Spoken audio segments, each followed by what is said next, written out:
کا بیٹا پیدا ہوتی ہی انجینئر نہیں بنتا ہے، کیونکہ اس کو پورا کورس کرنا پڑتا ہے۔ ایک جج کا بیٹا پیدا ہوتی ہی جج نہیں بنتا ہے۔ عجیب اتفاق ہے اسلام میں کہ کسی صاحب علم کے گھر میں بچہ پیدا ہو گیا تو سیدھا سجادہ بن گیا، سیدھا سجادہ بن گیا۔ سجادہ کا مطلب چیف جسٹس ہوتا ہے، اس پیر کے احکامات مانے جاتے ہیں۔ ان کو اگر بنانا چاہتے ہیں تو سب سے پہلے اہل بنائیں۔ اہلیت اسلام میں سب سے ہے۔ ہاں، میراث جائیداد میں آپ جو دینا چاہتے ہیں دیں، گھر کی میراث میں جو دینا چاہتے ہیں اولادوں میں آپ دے دیں کہ اولاد کا حق ہے، اولاد کے علاوہ باہری آدمی دخل نہیں دے سکتا ہے۔ لیکن اسلامی تعلیمات میں خلافت میں گھر بول کر نہیں ہے، اگر گھر بول کر چلا رہے ہیں تو پھر وہی یزیدیت آ رہی ہے۔ یہ سسٹم ہے، اس کو سمجھنا ہوگا پس منظر کو۔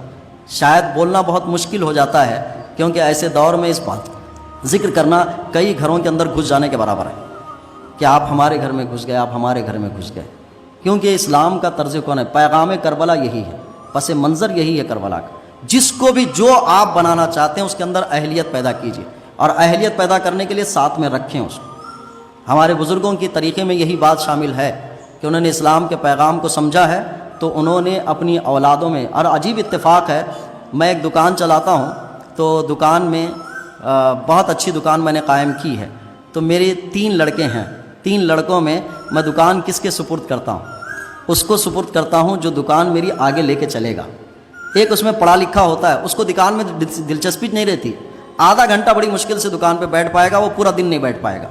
ہم دکان اس کے حوالے نہیں کرتے، یہ پورا دھندا مندہ کر کے رکھ دے گا، یہ بیٹھتا ہی نہیں ہے۔